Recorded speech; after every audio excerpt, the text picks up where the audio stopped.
Hello and welcome to today's content, which will be on Helena, the Black Rose version of her, or her UR version, which is out in JP. This is going to be an early preview and unit analysis of her. And basically, since I hit 500 subscribers, I'm not really sure what to do, since mostly all I do is just doing unit analysis and like reviews. So I'll be doing a whole bunch of stuff, such as like the Final Fantasy VII Remake collaboration units as well, just for, I guess, our early preview. It's gonna be like 4 videos, so yeah, without further ado, let's go.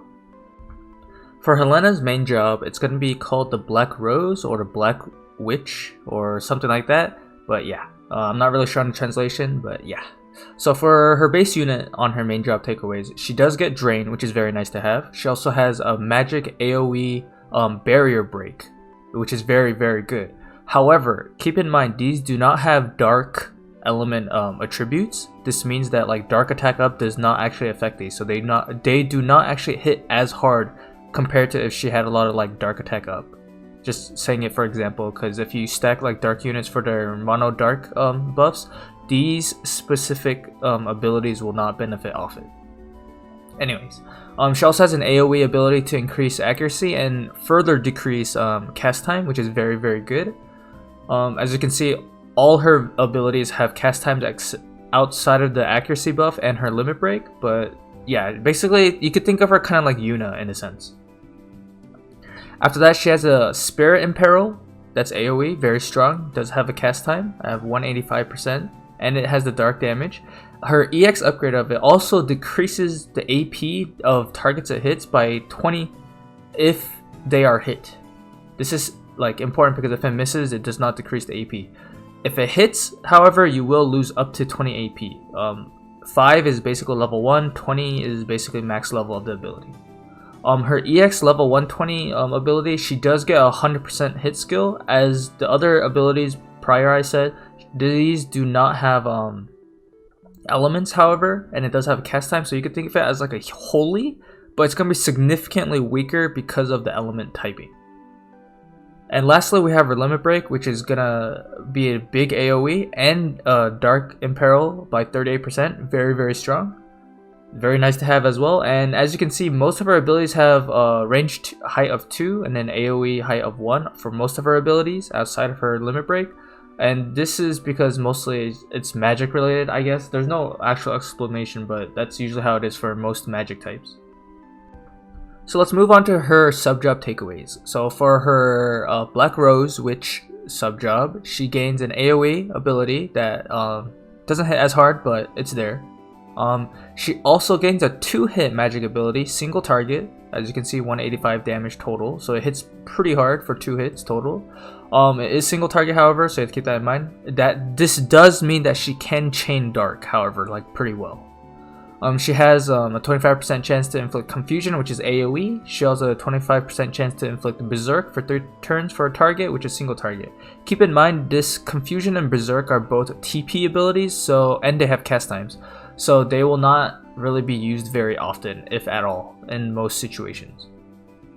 Moving on, we see her Spellblade subjob. She's going to have most of the generic Spellblade subjobs. She literally has the exact same setup as Whisper, so I was able to pull off the English translations from Whisper pretty much. So she gets all of that. Very nice to have if she needed the slash type typing, if she wanted to deal more damage.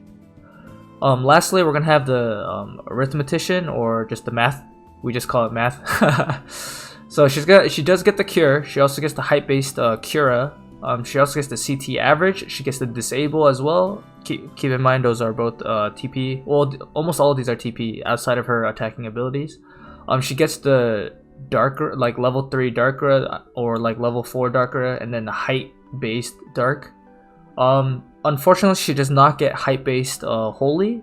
That is, I guess, mostly related for other math related like jobs, but she specifically does not get those. She is missing out on those. But yeah, she does have access to heals this way. Moving on to her resistances and passives. So as you can see from the resistances, she does have 15% slash, which is very nice to have considering how strong and relevant slash is in general. She has -10 to pierce, -5 to strike, +5 to missile, and 20% to magic, which is pretty good overall.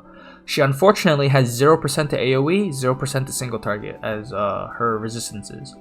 At level 120 with her master ability included, she has a base of 0 defense and 6 spirit. It's not too high, but it's better than nothing, especially for the spirit.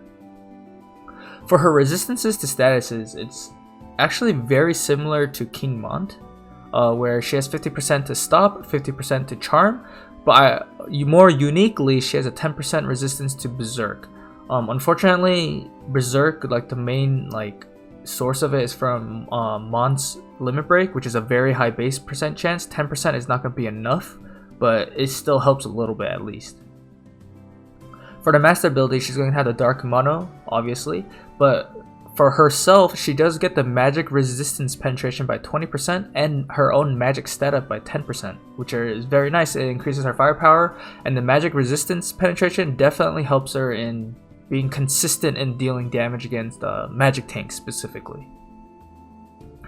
As you can see here, her mobility is 3 move, 1 jump. She is a cost 100 unit, so her shards will cost double, so she's also a little bit more expensive to fit in, but that's basically the cost of a 100 unit. They're very strong usually. For her passives, her first passive, I don't know what to call it. I'm not sure on the translation on it, but it does increase her magic by up to 60%, but it does lower her spirit by 8. On her EX upgrade, she also gets reduced cast time on it, which is very nice to have. Outside of that, the next recommended would be Providence of Light, which is to increase your magic resistance and your light resistance, which is very nice to have, especially with her reduced spirit already. Having a little bit of magic resistance, it doesn't guarantee anything against you for magic slashers like Spellblades and Rune Knights, but it does help in terms of taking damage from holy or light related damage. For a niche and flex, these are always going to be available, and it always depends on the map and the situation. We have the height 3 to 2 and the level 4 to 3. In most situations, you won't ever, well, I'm not going to say never, but in most situations at the top level, a lot of people are going to have either level 99 units or 120. Once you're at the very top, it's going to be almost always 120. What this means is that level 4 to 3 doesn't actually help you when you get to that point. But yeah. Height 3 to 2, definitely map specific. You could definitely replace something out for it. Most likely Providence of Light. I would highly recommend you almost always have her magic increasing and her cast time reduction passive on at all times. For her reaction ability, she gets her own unique one where if she gets hit, she can increase her AP. This is kind of like Orlando or Sid's auto refresh technically. It's almost the same thing. Actually, it might be exactly almost the exact same thing. But yeah, she also gets the math sub-job one, which is going to be the damage distribution, where if she takes damage and it activates, she can deal damage back and heal. This is very useful, especially if she survives the hit. Magic Guard is also very nice.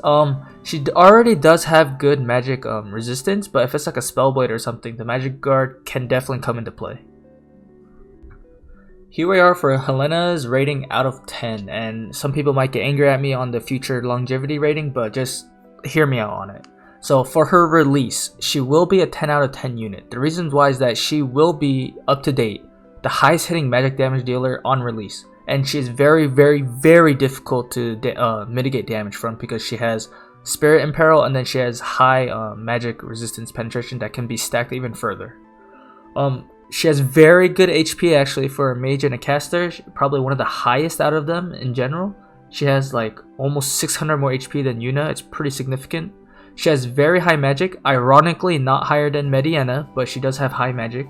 She has a very fast agility, is faster than Mediana in that situation. I do believe she's 1 agility slower than Yuna, but it's not a big deal. She is at around 63-ish, which is still very good. She has a base of 0 defense and 6 spirit. She has a very high damage modifiers on most of her attacks, and they have utility on them. It's not as high compared to Yuna. However, her magic stat in general and the amount of basically damage that she can deal due to the hard to mitigate damage, she does still deal a lot of damage. She has a Drain, she has an AoE Dark Res Imperil, she has an AoE Magic Barrier Break, and an AoE accuracy buff and a cast time reduction, and she has an AoE Spirit debuff and 100% hit ability. She is crazy good at dealing DPS. She has all that utility on DPS specifically. Almost all her hardest hitting abilities are going to be AoE, which is very nice if the opponent does not have AoE resistance. She does have a few single target abilities that can hit hard, but they will definitely either need to be the 100% hit ability or from her sub job specifically.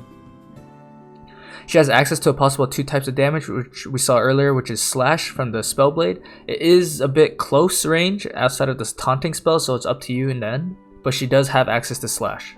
But she's mainly magic. She's able to use healing abilities with her sub job because of the math sub job. She can use the cure and cura based height, sorry, or height based cura, sorry. But yeah, she could basically use those. She could also theoretically magic tank with her Spellblade sub job because she has taunting spell. I highly don't recommend it because she already has negative spirit. If you want her to be like dealing damage as well, it's a bit awkward. That's what I would have to say for that situation. Her AP costs, however, especially on her main job, are all very high on AP cost. And since she's going to be outputting DPS constantly, it might be a good idea to make sure that she has topped up on AP to some situation. She has magic type resistance penetration to keep her damage relevant, so meaning even if someone like stacks up like Fenrir and a lot of magic resistance, she can still at least penetrate through it. She has more means compared to other mages. So let's talk about her future and longevity. Why she went down by a 0.5 decimal, and maybe even more. Maybe she is a 9 out of 10, but I think she's still a very strong unit. However, she does not have any barriers or any type of damage mitigation outside of her magic resist from Spellblade subjob, where she already has good magic resistance. So this means that if someone does hit her weak spot, she will be dead almost instantly.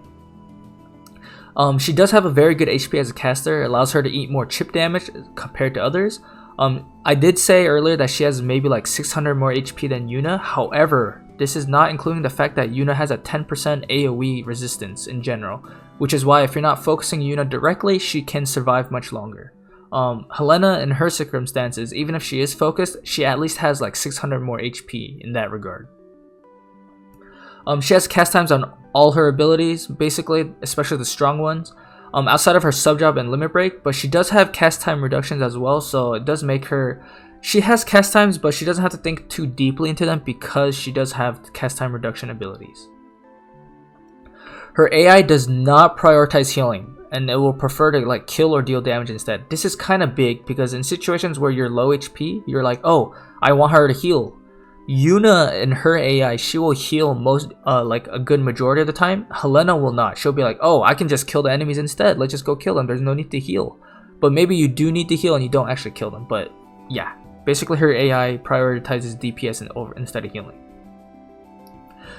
As I said earlier, since she has no innate mitigation abilities, she can still take significant damage. Maybe 600 HP is not enough, considering that she doesn't have any barriers or anything to like prevent taking more damage. So you have to be careful in taking like specific damage or poke damage, because she will not prioritize healing if she can attack instead as well. She is uniquely, compared to most of the other meta mages such as like Yuna and Halloween Leela that have silence resistance, she does not have silence resistance. What this means is that if she gets silenced from like Delita's limit break or like a hollowed bolt, she is done for 3 turns. She has no abilities to use. She is walking around auto attacking. She will be basically disabled. She also does not have disable resistance, so if you do disable her, she's disabled. She's also, since she's a mage still, she does require a frontline to constantly output DPS. If she is dead, or if she's like the frontlining with her other teammates, she will be dying very quickly. Outside of her Black Rose vision card, there is no actual good personal vision card for her to significantly benefit her right now. Maybe in the future there might be, but since we don't have any information on that right now, up to like 4 to 5 months out from what we know from Japan, she does not have any good vision cards specifically for herself. She has to work with the other existing ones right now. Since she is centered around doing like a lot of DPS and she does a damn good job at dealing DPS, she has actually very low flexibility to what she does outside of DPS, because of her supporting and healer role is significantly hindered by her AI and her basically abilities. She doesn't have re-raise, she doesn't have full raise, she doesn't have Curaga, she doesn't have pray, and she'd rather deal damage than heal in most situations, so she's not really enough of a supporter slash healer. She also has no nimble movement or abilities, passives and abilities to like give her more movement. Yuna has it, she does not, so she is stuck at 3 move 1 jump with like basically forever unless you give her a TMR for more mobility. That's why I gave her a 9.5 out of 10. I hope this kind of like makes sense. There is a lot of negatives here, but if you think about it, if she's not being focused because she has a frontline tank, most of these like situations are not too big of a deal, so I did give her a 9.5 out of 10. Lastly, we'll talk about her TMR. I do believe it looks like her headband, like her head icon, hairpin. But yeah, basically it's an accessory, only 298 HP, which is, it's not high, but it's still there. The magic by 58 is not too bad, and agility by 5 is very good, but mostly why I rated it 9 out of 10 if you want to chase this is because of the effect, the active. It is literally like Orlando's, his cloak, his TMR, which is basically giving you a barrier that reduces damage by 35% for 3 times for yourself, from all damage sources. This is very important because of how good the mitigation is and like how much you can get, and it also increases your agility, so it's like you can use it and then you get another turn very, very quickly. It won't be instant, but it'll be good. The reason why I didn't go any higher is that it's gonna be a 1 cost, 2 it's limited to accessory. I mean, most of the time accessories are not a problem, but the stats itself are not like amazing, but it does have agility. And 3, lastly, it is highly limited to the usage of basically mages. Last time I checked on the War of Division's Calculus website, I believe Aerith cannot use this. So it's kind of ironic. It's very limited on how and what mages can use these. The TMR basically. So stuff that can work well with Helena. Obviously, dark units, as you can see, 3 out of 4 of them are all dark units, and I'll explain it in a little bit. But first off, we have UR Mont, or King Mont. The reason why King Mont is good is that he is a frontline, and he is literally one of the best, if not the best, like physical tanking tank, pretty much. Like, he's gonna be very, very relevant in tanking for a long time. You'll see him here majority for a lot of units if they can either synergize with him or he just needs to tank damage for you. So if he's able to just tank damage for you, like as a full tank Mont, Helena can basically deal as much damage as she wants without worrying too much on taking damage.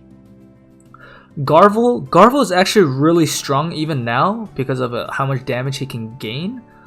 He does have to use Bahamut Esper if you do, but I mean, he's still strong.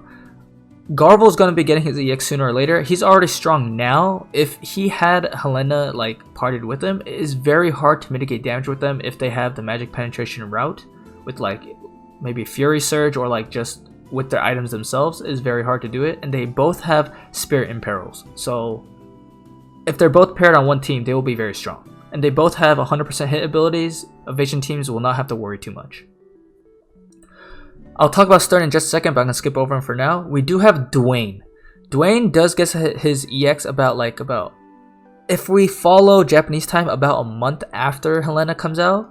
And Dwayne is extremely strong with his EX. I definitely made a video on Dwayne when he first came out, but I will definitely do another one for his EX specifically.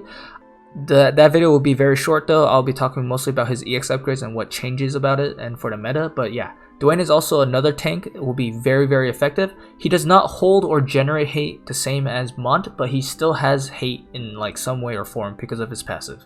He's also a dark unit, so he's able to not only give Helena more HP, but also more damage on her dark magic attack types. So it's very good. Ruin Stern specifically. Japan servers announced he is getting his EX like this month. We will not find out for at least 3 weeks from now.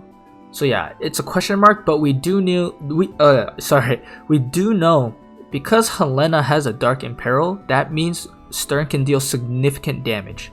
The thing is, we don't know how viable and how strong he will be, but we do know that he is not only a dark unit, and prior to EX, he was the best physical DPS unit. We know that. So with his EX, it might bring him back to the top. We don't know. He also has a defense imperil, so the only thing he's missing right now is going to be slash penetration without like a setup for him. But he does have his own defense down, and he has Dark Imperil from Helena if you pair her up with her. If he gets anything with Slash Imperil or like slash like penetration, he'll be very, very strong, especially like with Helena. Like the DPS will be probably like bonkers crazy. And lastly, we have the 4 items here, 2 TMRs and 2 just Etc items. The Brooch here is very good because, as I said, she doesn't have any barriers. Having damage mitigation is good.